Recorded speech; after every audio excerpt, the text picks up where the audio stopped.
Hello, everyone. Welcome to another edition of Valley Sports Rewind. I'm Mike Cannici, and today we traveled to the town of Shelton, and we look back on a great career. He was a two-time All-Stater for the class of 2004, Mr. Bill Manion. And Bill, I want to thank you for coming on today. Thanks for having me, Mike. Appreciate it. Bill, let me ask you, when did your love for sports, never mind just football, but when did your love for sports develop? My love for sports developed probably before I could even walk. Both my parents definitely instilled sports in me at a very young age. It started with me going to their softball games while they were playing adult slow pitch softball. And started playing, probably the first sport I played was youth soccer. I played that for about 2 years. I think everyone does. Didn't know that. Yeah. And then Little League. I started Pop Warner when I was 8 years old. Wow. Now let me ask you, did you grow up in Shelton as a little kid? Yeah, my entire life. Yeah. So would your father take you to football games as a young kid or not as much? More so my grandfather, actually. Right. My dad worked a lot at nights, but my grandfather would take me. I went to almost every Shelton High football game starting when I was in probably 5th or 6th grade. Right. So you didn't go much when you were like 6 or 7 years old as much? No, not that young, no. So let me ask you, when did the love for football start? Like, how did you get into it? Did you just say, I want to go out for it and see how it is? Or? It was pretty much just watching the New York Giants on TV in a little 13-inch black and white TV. Right. And when I started playing when I was 8 years old, I remember my dad signed me up, and I got a notebook out, and I started drawing up plays, and I was like, I can't wait to show my coach the plays I drew up. Oh, wow. Oh, yeah. And now, if I'm not mistaken, when you were growing up as a kid, you probably saw Coach Branca coaching Shelton a little bit, and you played for Joe Bonanto, but Joe came in like 94, so you were a young kid. Yeah, Coach Branca actually coached me and Pop Warner a few years. Oh, really? Yeah, he helped out down with us. He's always kind of stuck around the program to this day. Absolutely. I mean, he's been around it 40-some-odd years. Let me ask you, your love for football was definitely there, but did you like the other sports as well? I mean, did you have one sport that you preferred more than the other? Well, football was definitely my number one, but I did play baseball, basketball, every sport through every season. I tried to, So yeah. you definitely weren't somebody playing video games every day after school. No. You were into sports and stuff like that. And I think a lot of times with football, too, you get into it, as you said, watching the games on TV, but also when you're playing with your friends after school, if you're going up to Lafayette Field or just playing in the backyard, you really start to love that because that's a lot of fun, too, because really you guys don't know what you're doing at that point. You're just tackling each other, and it's a lot of fun. Oh, yeah, absolutely. So talk about your first year of Pop Warner. You said you were 8 years old? My first year of Pop Warner, I was 8 years old, and I remember Dennis Wanzi was in charge of Pop Warner at the time. Former Wilbercross head coach. Yeah. And we had our first week of football where Justin helmets, and they called it Hell Week back then, and it was. It absolutely was. It was 5 days of 2 hours of just conditioning. Now, let me ask you, a lot of times what happens is kids go out and they don't like it right away because they want to play the games. They don't understand sometimes that there's practice that goes with it. You got to hit and stuff like that. Not every kid likes to get hit. Was there ever a part of you that first week that said, I'm not going to do this? Not that I recall. No. Just being there and knowing that I was doing that to play football was almost worth it for me. Right. And now, what were you playing? Junior Pee-wees, I would imagine. That was Junior Pee-wees. I actually played 3 years of Junior Pee-wees. My first year, I think I was a guard on offense, and I was the nose tackle on defense. Wow. So you weren't even in the backfield as a young kid yet? Not at all. Now, let me ask you, there's been different arguments about Pop Warner, AYF. You know, some people don't believe their kids should start playing until like maybe 6th grade. What do you feel about it? I mean, did you think at 8 years old you could obviously learn how to tackle and stuff, but did you think you could grasp the whole part of the game, or did you think like it was too young? I think the biggest part about starting at that young age is you really teach the kids how to control themselves. Right. Teaching them discipline. Yeah. I learned how to tackle properly at such a young age that by the time I really had to tackle someone and that was running at me, I knew how to do it properly, and I wasn't scared. I never feared a hit. Right. So just the coaching at that young age, it instilled in me something that would just become second nature eventually. Right. And I think a lot of times, too, you have to take that first pop, the one that, knocks the wind out of you or whatever it might do, because you know that's going to happen eventually. But once you take that first pop, I'm not saying every hit gets easier, but you learn to deal with it more. But you got to get that first one out of the way. Sometimes kids don't want to come back. Definitely. They get hit like that. How would you say that first season went for you? Did you get a lot of playing time that first year? Or? Yeah. Oh, I played a real lot on defense, not too much on offense. Right. But I had a good amount of playing time. I think we won 2 games that year. We were 2-6 maybe. Right. But I remember they sold the game films at the end of the year to all the players, and I must have watched those 2 games that we won like 45 times. Cool. Oh, yeah. Now, do you still have those games? Or? Somewhere. Yeah. I definitely have a lot of VHS tapes at home with a lot of football games on them. Right. And a lot of, you don't realize it at the time, but that stuff becomes a treasure eventually. Definitely. It's something you could show to your kids someday. Now, let me ask you about playing guard, because to me, that's the most annoying position to play on the line. You're constantly having to pull. I don't know if you did a lot of that in Pop Warner your first year, but did you enjoy guard, or did you hate it? I did not enjoy playing on the offensive line. No. But I got to say, I played for 6 years on the O-line in Pop Warner, all 6 years. And it's definitely the hardest position to play on offense. Running the ball is easy compared to the offensive line. Just the wealth of knowledge that they need to know, and the techniques, right. And just knowing that 2 guys down from you, he's got to pick up his block so you can get yours. It's a brotherhood on that offensive line. And playing the offensive line for those 6 years definitely benefited me when I got to high school playing running back, that I knew where to be and how to help my blockers more as at the time being. Right. Now, let me ask you, do you agree with the statement that a lot of people make, that the backs get all the glory, but the line does all the work? 100%. Right. Absolutely. Because without the line, I mean, it's not going to happen. No. You're not going to get the yards that you want. I mean, the line does a tremendous job, and they don't get a lot of credit. People don't always remember them, but they're the ones, putting those holes through for everybody. Yeah.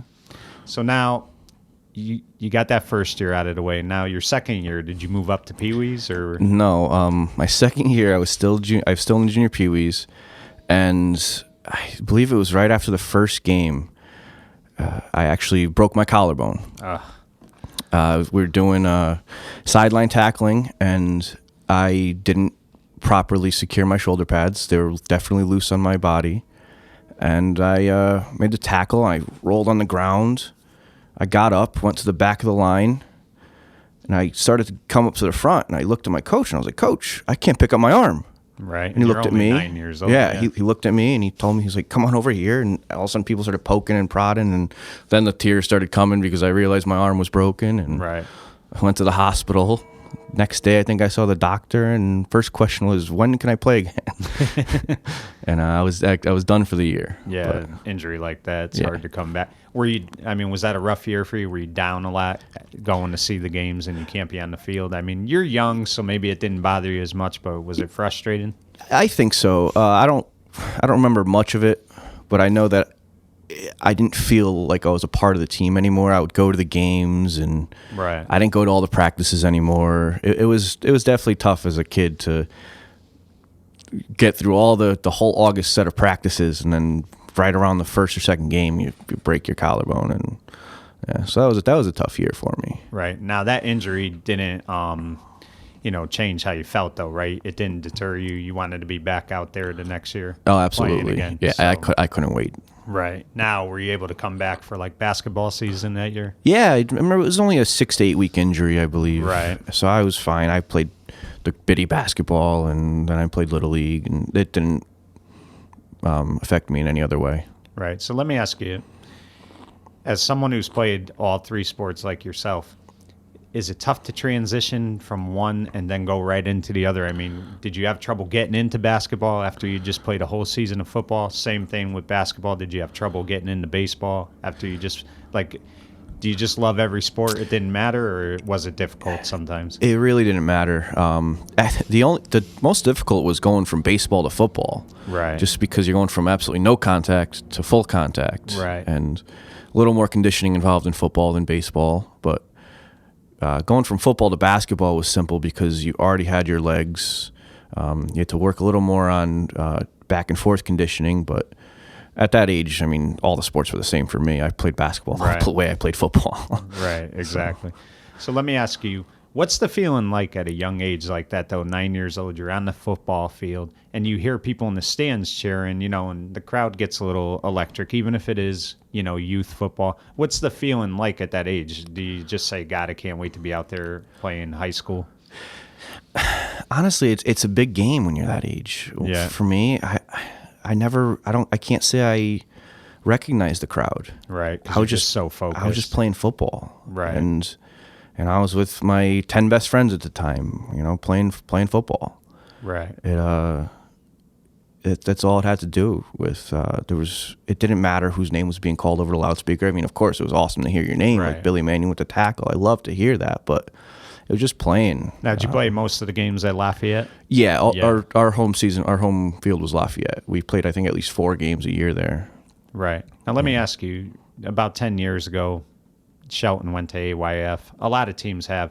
Do you agree with that? Do you think Pop Warner should still be in existence for Shelton, or how do you feel about that? I know they have the Flag Football League as well. Well, I definitely like to side with Pop Warner because I played it for 6 years, but they're going in the right direction. Pop Warner's starting to. They have the unlimited level now, so Right. they're not hindering any kids. That was the worst part about it, was that kids weren't allowed to play just because of their size, Right. which definitely deterred them in high school. Because you had some kids who had been playing for 6 years, like me, going up against a kid who had never played before. Right. And it didn't really matter what his size was. He didn't have the technique. He didn't know the Right. plays. He didn't know what to do. So it was definitely an advantage, and it hurt the kids. So I think AYF showed Pop Warner that they need to find a way to include these kids. Right. Yeah, it definitely benefited. It has, positives for sure. Now, one of the things that was always cool as a kid was, when you leave Pop Warner practice, the football game, the high school game would be going on. How enjoyable was that, just getting out of practice and watching Shelton play? And, were you the type of kid that was like, God, I cannot wait to be on this field and play for this school? Well, once we started to understand what we were involved in, probably around the junior midget level, when we got to 7th grade, Right. and we started, really wearing the jerseys to school every day, Yeah. and getting to go to those games and understanding the game. Because when we were young in the junior Pee Wee, we didn't really understand the whole scope of the game. Right. But once we got to that level where we understood how the game was played and the players we were watching, we got to know their names, and like Kofi Wilson and Yes. Yeah. I'm sure you saw Corey Jay, Somerville. yeah. Somerville. Yeah. Kevin Ranger. Yeah. Absolutely. And just watching those guys walk onto the field, and it was a great feeling as a kid. Got to say, though, we didn't watch much of the game. We were always up on the top field playing football. Yeah. And that's one of the best parts about it. Yeah, it really and is. It gives the parents a break. They get to watch the game. You're just over there playing. Yep. That's the best part, which in a lot of ways now in high school, you don't see that as much anymore, which is unfortunate. Now, talk about this a little bit. You're playing, would you say by like 6th or 7th grade, you really had a good understanding of the game and, knew, like, did you enjoy playing guard more or not really? Not really. I was defense. That was right. That was where I lived. I loved playing defense. My goal as a guard was to make sure my running back scored as fast as possible so I could get back on defense. Right. That was the one benefit of playing guard, was I got to help them score so I can get back and play defense. Right. Now let me ask you. You said you didn't win a lot in Pop Warner early on. How tough was that? You're a young kid. Every kid likes to win when they're young. In basketball, if you're playing one of the better teams, you want to win. How tough was it in the beginning as far as the losses? Did it frustrate you a lot, or? It was frustrating, but our coaches did a great job. A few of my coaches, Cliff Barone, Kurt Ebden, and then Branca and Wanzi, Tommy Swanson, those guys, they put into our heads at a very young age the bigger picture. Right. I ran the same defense when I was 8 years old that I did as a senior in high school. Wow. We ran the same plays as 8-year-olds that we did in high school. So just knowing that, like, you guys, this might be tough, you know, like, you're going to get your butts whooped, but know that it's going to pay off. This hard work will benefit you someday. I think in the 6 years, I told you I only had 2 winning seasons. One of them we were 5-3, and the best season I think we were 6-2. Wow. And, you know, we'll get into your high school career, but so now talk about the 8th grade year. This is before you're going to high school. What kind of, I mean, it's tough at 8th grade to set goals, but what kind of goals did you have for yourself for 8th grade? I mean, did you think you were ready to go on to the next level? We were definitely still in the moment, though. We knew what was coming up with high school eventually, but we definitely wanted to get better as a team. I think we just come off, we won the Bob Boss Championship, which is the secondary tournament, as junior midgets, and we wanted to get to the state level. We wanted to get into the major tournament that year, and we ended up falling a little short. I think we made it to the first or second round in the playoffs, but we definitely improved. I mean, each year our wins and loss record may not have showed it, but our skill as a team and individual players definitely benefited every single year. Right. And now, before we get into it, did most of those players move up to the high school level with you? Did you lose some along the way, or did most of them come up? We lost a few, but I think there was 6 or 7 of us that started together as 8-year-olds that made it all the way through freshmen in high school. Wow. And then we picked up more and more along the way. A couple played an extra year in Pop Warner. A couple played, a little bit behind us. But for the most part, I'd say when we turned freshmen, probably 75% of our team came up through Pop Warner with us. Right. So now you're entering high school, and you wouldn't have Coach Bonanto till sophomore year, but I'm sure you met him, freshman year. Just talk about what your impression of him was when you first met him. Were you intimidated? Oh, we were terrified. Yeah. Absolutely terrified. Because he's a disciplinarian. He doesn't play around. Yeah. We like you said, we didn't really have much interaction with Coach Bonanto at the time. I still remember my first high school experience, and it was summer weightlifting, going into the freshman year. And the first practice we showed up to, I went into the weight room, and all the players were already out in the track, so I was a little bit late, and I ran out there, and I went up to the biggest guy there, and I was like, "Coach, where do I go?" And he's like, "I'm not a coach." And I was like, oh boy, it was Mike Curran. Oh, okay. Yeah. And I was like, this guy's not a coach. Right. I was like, oh man. But Coach Bonanto just, he spoke to us every once in a while as freshmen, but he had a lot going with him with Orlovsky and those guys that year. So. Right. And, your freshman year, that was a big year for Shelton. They won the state title, went undefeated. I think it was the first undefeated season they had since 1960. So you're talking 40 years.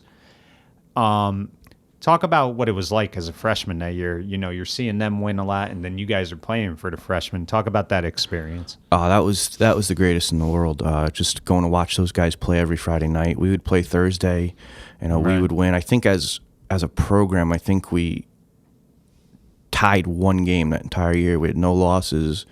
JV, I think, went 9-0-1. Wow. Freshman, we went 10-0, and varsity went 12-0. And just that whole winning atmosphere, that the captains of the varsity team, right, and a lot of they would all have practice on Thursdays, and then they would all be down on the field watching us play.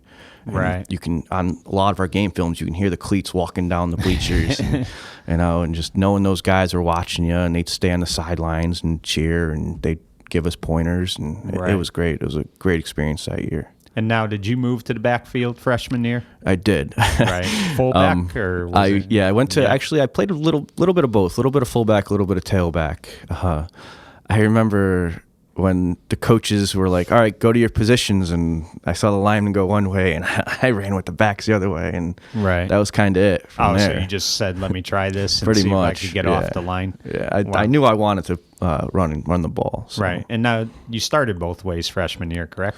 For the most part, I started linebacker, and fullback, it was kind of me and Rob Thompson played fullback. Right. When Rob was at fullback, he was there first, and then he would go to like a wing back, tight end. I would come in at fullback. Fullback, right. Yeah. So now, did you carry the ball quite a bit that year? Yeah, I carried the ball quite a bit. I remember scoring. I scored one touchdown in Pop Warner, but I remember when I scored my first touchdown as a running back in high school, I was very excited. Yeah. Now, took was a few it a rushing games. touchdown, or was it? It was a rushing touchdown. Yeah. Now, would you still have preferred just to play defense, or were you like enjoying offense better now that you weren't a lineman anymore? Oh no, I was enjoying offense much better. Yeah. Right. Yeah. Definitely. So now that freshman team goes undefeated, and we all know how they did as seniors, but just talk about, like, who was your coach freshman year for the Bob Ayer was was our head coach. Right. Yeah.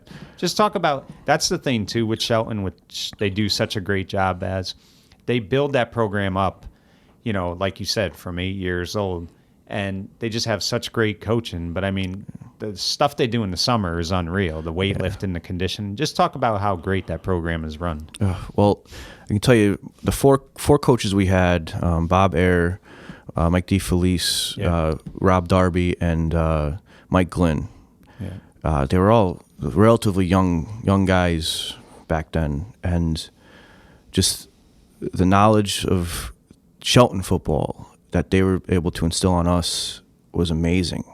At the same time, like, becoming our friends, but also knowing that they were our coaches. Right. And, you know, we could joke around, we can have fun, but when it got time for business, they didn't let us off the leash at all. Right. They did a great job preparing us for the next 3 years, and that was one thing. Like, we were winning, that was great, but freshman football doesn't mean very much. Right. We knew that we had jobs to do, and we had to learn the right way to do it.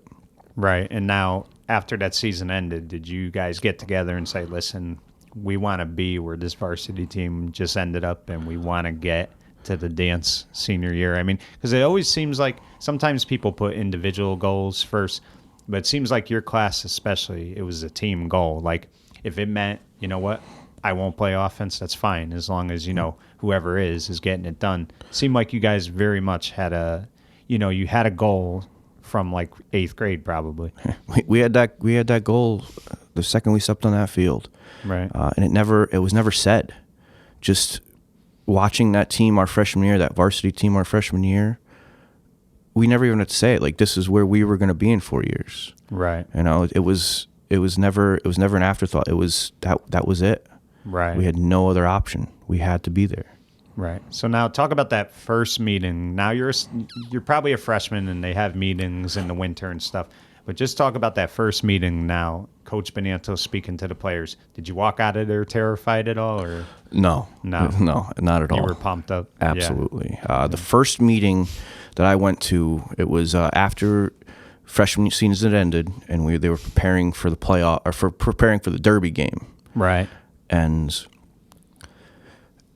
just hearing Coach actually speak for the first time was definitely an amazing experience. Just everything he said had a point behind it, like every small little thing, and inspired and just, yeah. You know, he's amazing. Every sport he coached, he won, which is unbelievable. You know, he went undefeated in basketball one year. He won, I believe, 4 state titles in baseball, 3 in football. I mean, and then he coached at Yale. We all know what he did there. I mean, he's not just a football coach. He's a coach. I mean, he just knows how to get the most out of his kids.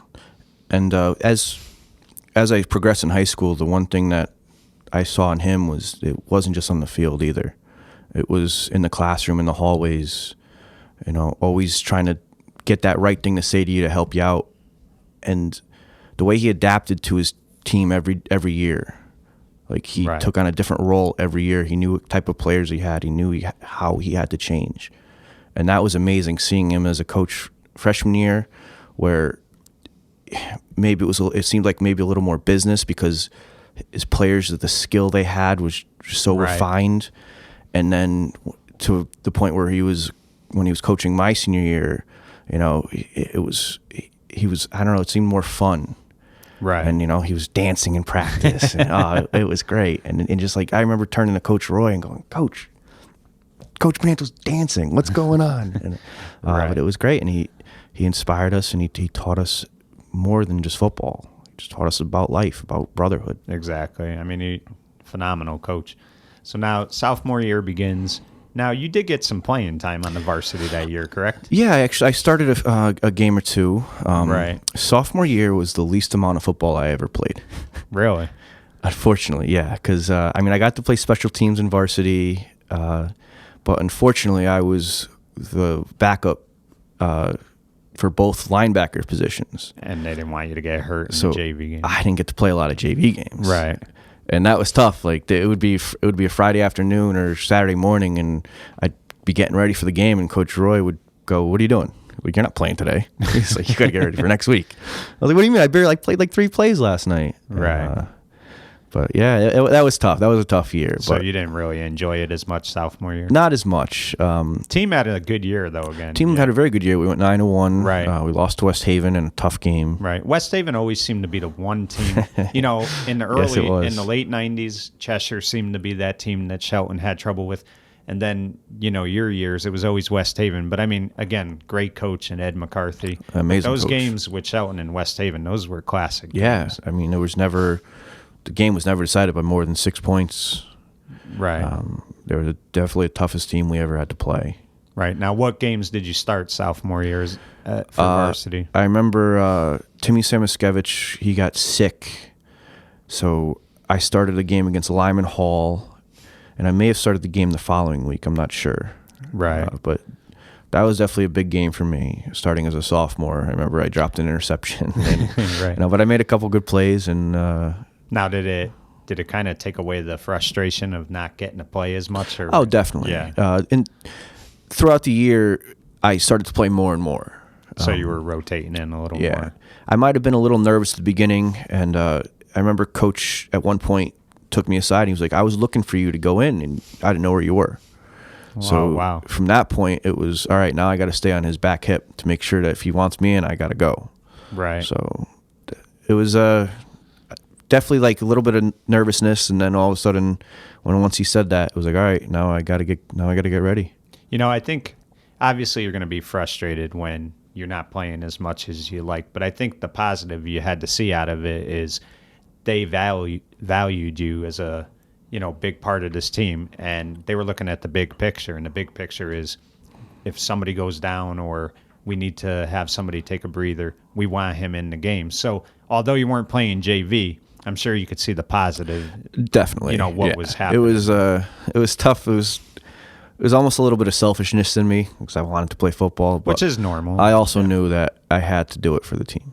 Right. So now, off season of junior year, I again, this team was a great team. Your class, and you guys would have 2 great years. But what was the goal for Billy Manion in the off season going into your junior year? You knew you were going to play probably both ways. What was the goal for you? I wanted to get bigger.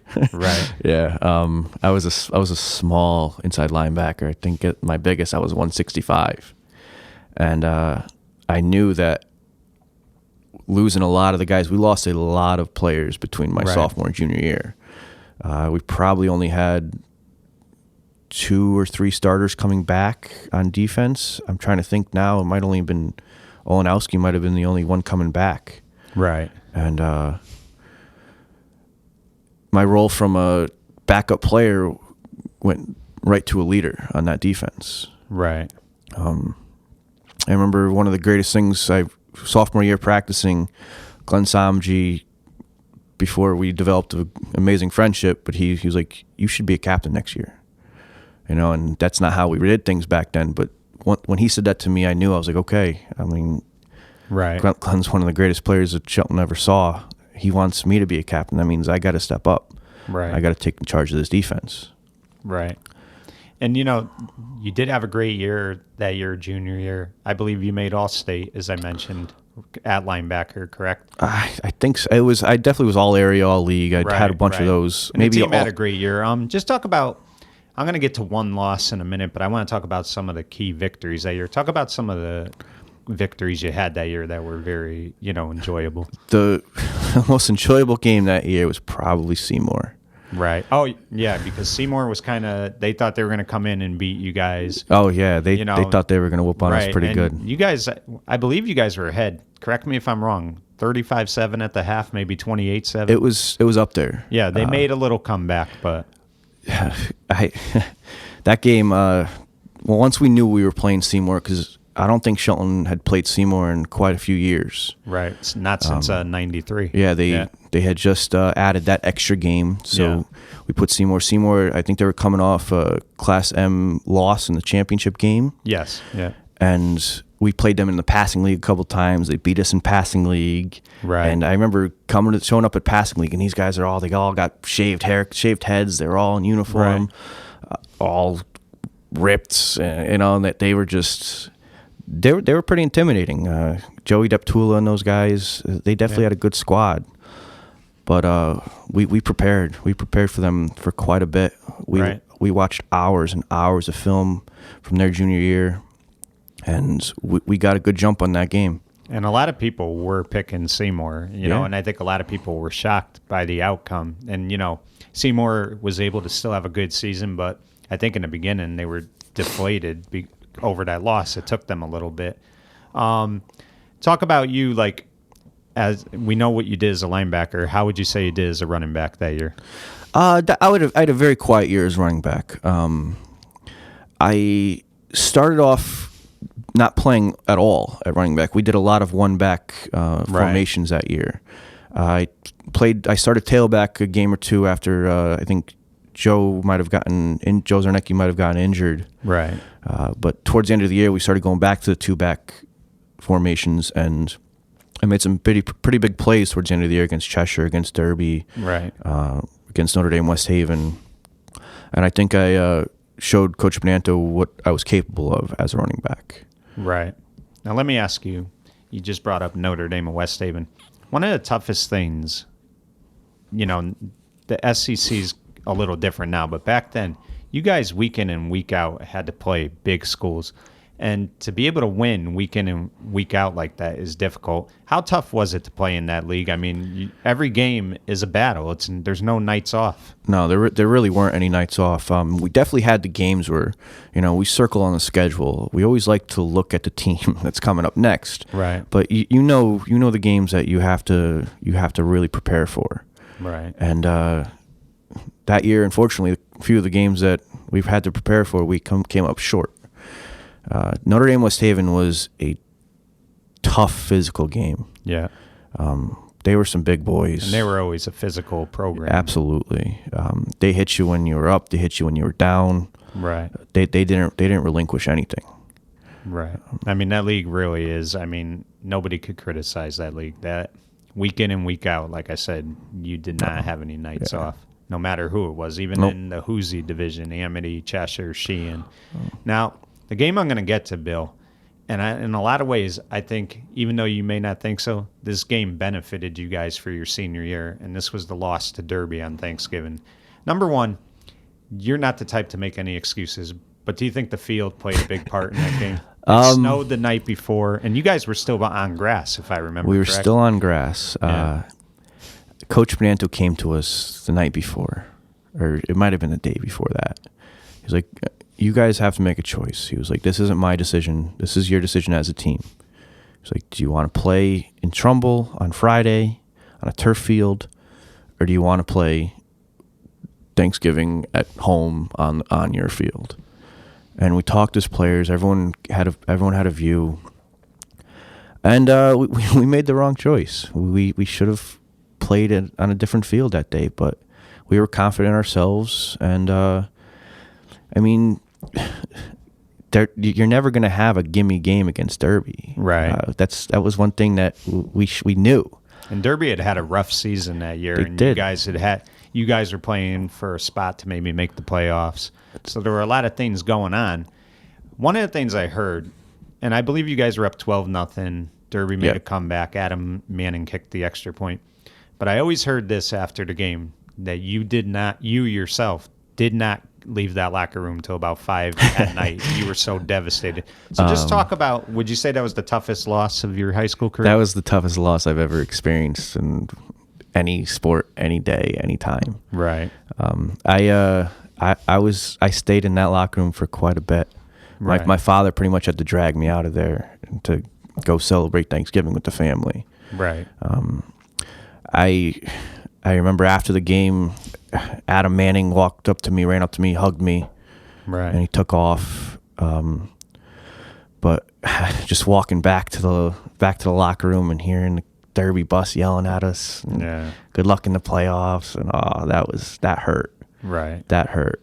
But I think in a lot of ways it made you, not just you, but the team itself, hungrier. That, like, never mind that you couldn't wait to play Derby again next year, but you guys wanted to get back to the playoffs. Like, this loss really put a dent in everything. No, I mean, we were in the playoffs. Yeah. We were in. We every one of us was ready for that next practice. Right. And do you think you took them lightly, or you just think they played? No, we took them lightly. Yeah. We underestimated them, and it was definitely one of those moments where you're kicking yourself. Right. You know? And what I say benefit too, like I said, for you were so determined to get back there next year, so it gave you added motivation. But I'm going to be honest, I had always heard this, and until he confirms it, I won't say it's true. I had always heard Coach Bonanto was going to leave after that year because he was getting kind of tired. He was older, but he couldn't leave on that note. That was not the way to leave. So you guys, in a lot of ways, that loss benefited you because you got to have Coach Bonanto for your senior year. It was one of the first things he told us in the locker room. We our next meeting after the final game is always the captain's meeting when we vote for captains for the next year. Right. And we kind of just recap, and then we make the plan for weightlifting and how much time we're going to get off. And Coach Bonanto, he definitely hinted towards the fact that he was not going to come back. Right. And that was going to be his last year. He was going to let us go with Coach Roy, and we were going to start with that was going to be his first year as a head coach. But Joe couldn't walk away after that. Right. He couldn't walk off the field after that. Right. There's no way. No. So now you talked about captain. A big school like Shelton, I'm sure your graduating class was probably 2,000. I could be wrong, maybe a little less. That's a big school. To be named captain in a big school like that had to be, I mean, I don't think you get caught up in all that, but it had to be quite the honor. It was an amazing honor. I got caught up in it. Yeah. I'm not going to lie. I was never prouder in my life until that moment. That was it for me, to be captain of the Shelton Gaels, to be one of the two. Right. I mean, it'd been years since we've only had two captains, and we typically were 4. Right. And then Bonanto came in, and he was like, two captains this year are going to be Billy Manion and John Mahalko. Right. And that was... When you heard your name, you had to just like be on... You had to be like floating in the air. I was. I absolutely was. Did that... obviously, no loss. It's not going to help, alleviate a loss, but did that help a little bit when you were named captain? You knew you had more responsibilities. Oh, absolutely. And I just remember, we knew who the captains were at that meeting, but we get announced at the banquet to everyone. And Coach Bonanto told us he was going to announce us, and he was like, you don't have to come and say anything if you don't want to. But immediately I knew I had to say something. And I just remember walking up to that podium, and I gave a speech on the class that was leaving and what they meant to me. And like, some of those guys took me into their homes, and I stayed at their houses, game nights, and I just looked up and I was like, I don't know what's going to happen next year, but we're going to beat Derby. Right. and that was it. Like, and everyone stood up, started clapping, and it's not what I was going for, but it was an amazing feeling, and the adrenaline was going, and I knew that season was going to go well from there. Right. Now, a lot of times captains, there's two ways they can be. They could be the type that yells at the players to motivate them, gets on them, or they just lead by example on the field. What kind of captain would you say you were? I was a lot of both. Yeah. I definitely was able to know which player was which player I had to get behind, and which I had to kick in the butt every once in a while. Right. I tried not to be very hard on the underclassmen. They had a tough enough time as it was. So whenever one of my seniors was giving a younger kid a hard time, I would then give them a hard time. So because I remembered how tough it was to be a sophomore, to be carrying the pads, to fill up the water jugs. Yeah. Like they had enough behind them to not get more flack from us. Right. So I tried to instill that confidence and the pride in the program and show them that, you're not just a sophomore, you're my little brother. Right. So, and then just on the field, like when they were going through lines and they weren't paying attention, I'd give them a shoulder and knock them to the ground. Right. There was definitely a tough love to it, but, out of respect, they were just sitting there not paying attention while we were doing drills. So I'd give them a shoulder, knock them to the ground, and then I'd put my hand out and help them up. Right. Just to let them know, you Absolutely. got to be focused. At all times. Exactly. So you start senior year, and again, another win over Seymour. So you beat them back to back. Yeah. That had to be a great feeling. The one loss that year, I believe, was West Haven again. Just talk about, you remember losses sometimes more than wins. What do you think it was? Do you just think they were just always a little better at the time, or do you think sometimes you guys beat yourselves? What do you think happened there? We beat ourselves that game. Right. That was a tough year to begin with, just because we were playing them in Derby. Yeah, because you guys didn't have a home game that year. They started to put our turf field in, so we didn't have a single home game. We played our home games at Derby High School, and we had our home games in that locker room. So that was our locker room. Now, Their did locker you guys room. Use upstairs for Yes, Derby? we did. Yeah, so it was a little weird, huh? It was very weird. You see all the red and They had, I guess when they have big games, big seasons, they like to write it up on the wall. yeah. So we got to see Derby 3-8, 2002. Which is still up there too. By Beat the way. Shelton, Yeah. playoff dreams shattered. Oh. So I got to see that every home game we had. We played 5 home games there that year. Right. So that was definitely a little bit more motivation every single game, because we never got to forget that loss. Were you depressed that you didn't get to play at Shelton that year? Oh, absolutely. Yeah. That was a big thing, playing on that field, going to that field, hearing Morocco on the loudspeaker, Yeah. and just it definitely hurt to miss that, but it also gave us a little bit extra in the end, a little bit Right. extra motivation. Yeah. And when you think about it, I know you guys technically are home, but you guys were on the road all Yeah. year. And I'm not saying Derby's far. You weren't traveling far for those home games, but you didn't have a home game all year if you think about it. So that's another great story about that team. What were some of the key victories you would say that year that stand out to you? It might have been the following week where we went and played Brantford, and Brantford had this one player, Craig Kenny. Yeah. Brantford had some good teams those couple of years, That kid was a quarterback and an outside linebacker, which is unusual. Yeah. and he played both ways Yeah. the entire game. We were losing to them 3-0 at halftime. And to say that Coach Roy wasn't very pleased with us would be an understatement. Right. We came out and we ended up winning 30-3. So we knew that we could take some adversity and come back. And that the following week was the loss to West Haven. Right. That was tough. They scored 3 plays of over 60 yards, and the only time they scored. I think that they really didn't have any other positive plays that whole game. Sometimes it's just one or two that could make the difference. Yeah. I remember Zarnecki went out with a concussion at halftime, so he didn't play the entire second half. And if you watched our team that year, Joe was our offense. He was our everything. Yeah. Great player.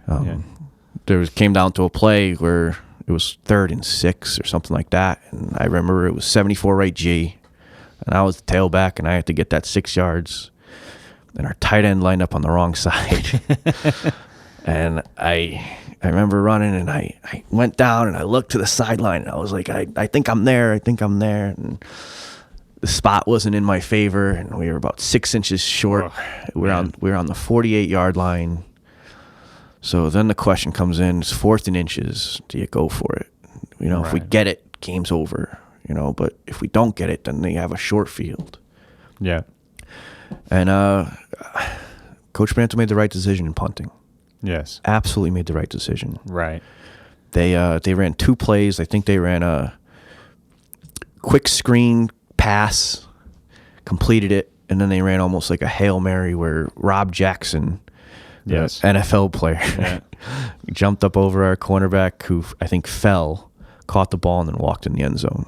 Right. So that was tough. We'd stopped West Haven from scoring 2-point conversion from the 1.5 yard line. I remember I stood the fullback up in the backfield, and just knowing we were going to win. It was 14-13.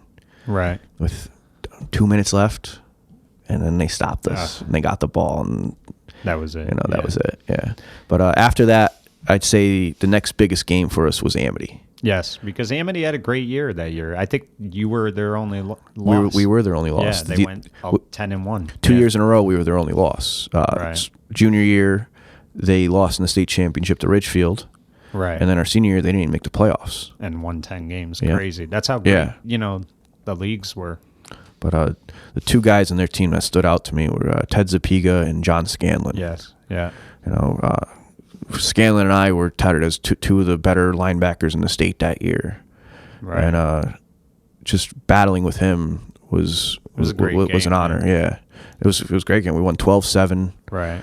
And Shelton and Amity had some great games. Yeah. I know sometimes Shelton and West Haven gets more press, but Amity and Shelton, that was a great, rivalry. Yeah, junior year, they tied the game up with a couple seconds left, and then Samji ran the kickback to win the game. So Amity was, I'd say honestly, maybe even a little more so than West Haven.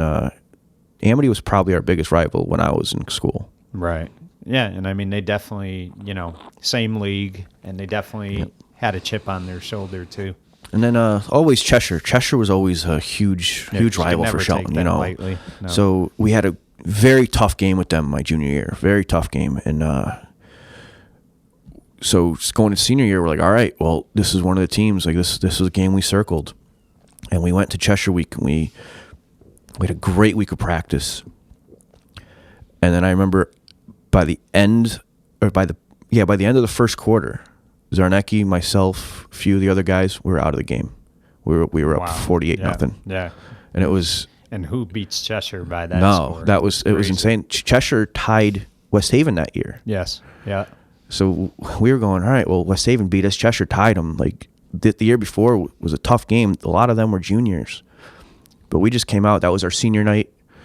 We came out full throttle that game. And I don't think I've ever had my pads taken away from me faster. Right. And that had to be a lot of fun. I mean, it was, everyone got to play. A lot of the guys who didn't get to see a lot of time got to play. Just to play against Cheshire was great for everybody. Right. And let me ask you, you had that goal of getting back to the playoffs. So were you able to enjoy wins that year, or were you so focused on trying to get back there that, maybe you didn't enjoy them as much as you would have liked? No, we enjoyed every win. Yeah. Because they're hard to get. That was one thing that Bonanto also instilled in us as well. It was like, enjoy the victory. Get prepared for next week, but you worked hard all week.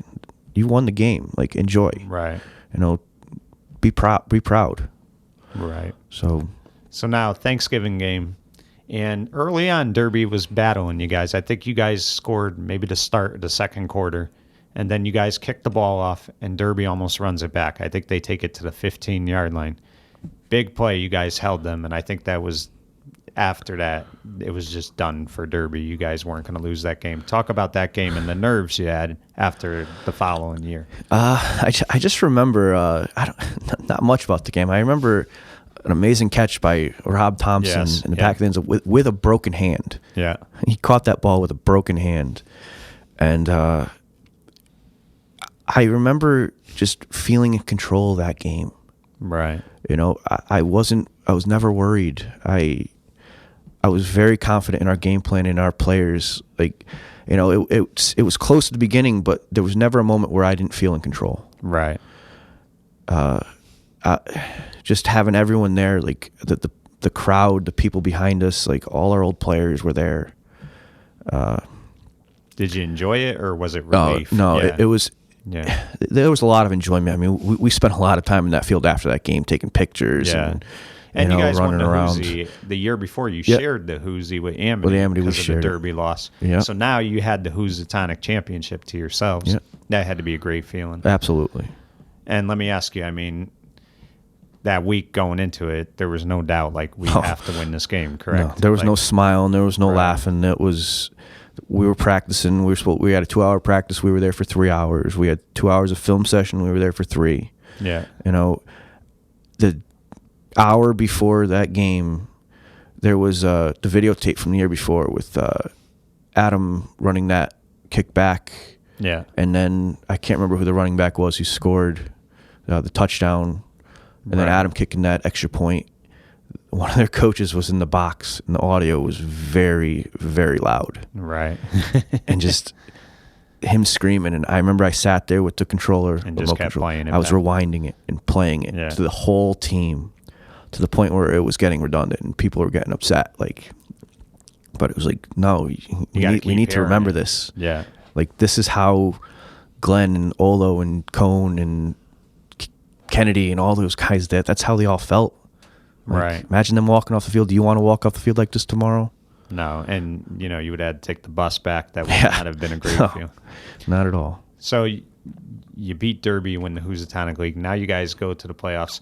And it was kind of crazy that year because I think there was a snowstorm or rain, whatever. You guys didn't get to finally play your state game till a Monday, I believe. Right. So talk about the 2 playoff games and, how difficult but how satisfying they were to win. Well, our first playoff game was against East Catholic Cheney Tech. Right. I think they were out of the Nutmeg League. They didn't know what was coming. They Right. had no idea. They were 10-0 or 11-0 in their league. Right. And you never want to underestimate someone, but I remember watching their film and I was a little underwhelmed.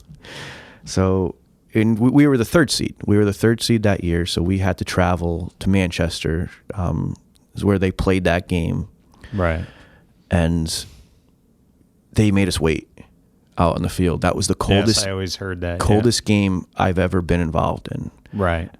Typically, I didn't wear even a T-shirt underneath my shoulder pads. I wore nothing under my shoulder pads. But that game, I had to wear an Under Armour. Right. I was freezing cold. It was too cold to snow. And they made us wait. They come out and they get in a big circle right in front of us, and they start doing jumping jacks. Right. And they turn to us and they start yelling and hollering, and we're just sitting there and we're like, wow, we're gonna have to punch these guys in the face. Right. And we did. And Jeff Norco started his playoffs that game, and Joe Zarnecki ran all over him. Right. And It was a phenomenal victory. yeah, we took it to them You left pretty nothing good. in doubt that game. No, I remember one of the guys on the sideline, Matt Kekax, there was one play and he turned to me and it was a 3rd or 4th and 1, and he looked at me and he's like, you got to go get him. And I just remember they ran some kind of trap play and I beat the guard and I just picked up their running back and slammed him into the ground and got up excited, and I was just Right. like, all right, let's get to the state championship now. Right. And let's talk about that game because, again, you guys had to wait so long. The weather would not cooperate, so you played on a Monday. Now, I could be wrong. Was it Trumbull you guys played? Or West Haven. West Haven. Yeah. Yeah. Talk about that game and, just to be a state champion. What was that like? Well, I'd like to start with I remember their starting running back, Jimmy Hughes. Right. He was he was rated above Zarnecki. He was supposed to be like the best running back in the state out of Staples, beating up teams in the FCAC, scoring record touchdowns, record yards. Right. And he tore his knee or something like that trying to block a kick in the semifinal game. Right. So unfortunately we didn't get to play him. I remember someone called me from one of the papers and did a little interview with me and asked me how I felt about it. And I told him I'm very disappointed. As one of the top linebackers in the state with the top defense in the state, we want to go up against the best. We want to see Right. what this kid had to offer. And unfortunately, he didn't get to play in that game, which, to tell you the truth, made it more difficult for us as a defense, just because now we don't know what type of offense they're going to give us. You had been preparing. Yeah. So the wait was tough, like we wanted to play on a Saturday. We wanted to have the big crowd. Right. But we played on a Monday afternoon, which was weird. But, yeah. It was great. I mean, I scored my very first touchdown on defense in 10 years. I never scored a defensive touchdown. Right. I picked off the quarterback and ran it back for a touchdown, and that was one of the greatest feelings I've ever had, because I'd never done that before. Right. And then just Zarnecki ran for 230 yards that game. Right. No touchdown somehow. And didn't matter. Though. No, but Norco had an insane game. I mean, in the semifinal game, he had an interception for a touchdown and a punt return for a touchdown, I believe. And then in the state championship, he had 2 kick returns for touchdowns, and he ran a reverse for a touchdown. Right. I think he got Tri-State Player of the Week. Wow. Yeah. And what was the feeling like, when that final tick off the clock went? I mean, did you kind of like reflect back on everything from Pop Warner, the loss to Derby, and how you guys had to get back there and you made it happen? Think about it. Senior year, you guys win the Housy, you win states, you make All-State, and you're Joe Bonanto's final class, and you win a state championship for him. That had to be just an unbelievable feeling. Yeah, there's no feeling like it. And the other thing is, you won with guys you played with your whole life, which had to be enjoyable. Guys like Rob Thompson, you mentioned his name will come to me in a minute, Norco, all these guys, Zarnecki. It just had to be a great feeling. Yeah, I mean, I got married in August 2015, and I had 11 members of my wedding party. 3 were family, but the other 8 were all football players. Right. They're all the kids I grew up with, and they're still my best friends today. Right. And that's the best thing about all this is the friendships you made, and you guys are still close. You may have went your separate ways to a degree, but you still keep in touch with each other, and that bond is always there. You're always champions. Yeah. That's one thing about football that's different than any other sport, is there's an individual effort in most sports, but there isn't one in football. It takes everybody. And it really does. And we still take that with us every day. Right. Every single day. But just walking off that field, just walking off that field was tough. Right. Because that was the last time we were walking off. Yeah. But to walk off as champions, that feeling is amazing. Now let me ask you: did you still stay in the locker room? This time was probably a happy time. No. We wanted to get on that bus. We wanted to get home. Right. Yeah, we wanted to get home and celebrate our victory. Right. And again, it had to be a great feeling. You made All-State again. All area. I'm sure all SCC. I mean, what do you think about your career when you look back on it? What's the one thing that stands out the most? Just like you said, that the friendships I made. I mean, like, as much as those games were great, and the rings and the awards, just the brotherhood and the friendships we have now. Right. And I mean, I even wanted to talk about the fact that those guys in Derby, like, some of those are my best friends now. Yes, Adam Manion always talks good about you. Yeah, so I mean, there's a respect there too. Oh, absolutely. I mean, I remember Adam and I. We both ended up in a rehab facility. I was doing my shoulder, and he was doing his ankle. He told me, yeah. And like, we were sitting on the chair next to each other, and we kind of knew who each other were, but we were like, should we say something? And I think he reached out, and we hung out a lot that summer and that year, and you grow up hating these kids, because they're from Derby, and you find out you're the same people. But there's a level of respect which you can't. Absolutely. We ran out of time, so we'll have to have you back on again, talk more about, what you've done since high school. But real quick, one thing people may not know about you is you became a high school official, years later. Talk about what that's been like, being a high school official. It's my way to stay in the game. Right. I can never leave football. Right. And as a football official, I mean, we do everything from Pop Warner through high school. I enjoy doing Pop Warner because I still get to kind of teach the kids how to play. I love teaching the kids how to play football. High school officiating, it's a little different. I'm officiating in the NVL. And you get yelled at a lot. Yeah. Oh, yeah. We get yelled at a ton. But, I mean... Do you have a newfound respect for referees, though, when you play? 100%. Yeah. 100%. In all levels of officials, not just football officials, basketball officials, baseball officials. Because, it's a thankless job. It really is. Yeah. I mean, 50% of the time, a team's mad at you. Right. One of the teams is mad at you. So it doesn't matter. You can make the greatest call in the world, and someone's going to see it another way. Right. But the officials definitely have a tough job, and just to not get seen. You don't. I don't want anyone to know I'm on the field when I'm officiating. Right. So, but it's definitely nice playing football my whole life. It definitely gives me an advantage as an official because I know what to look for. I know what the players are trying to do. I know what the coaches want.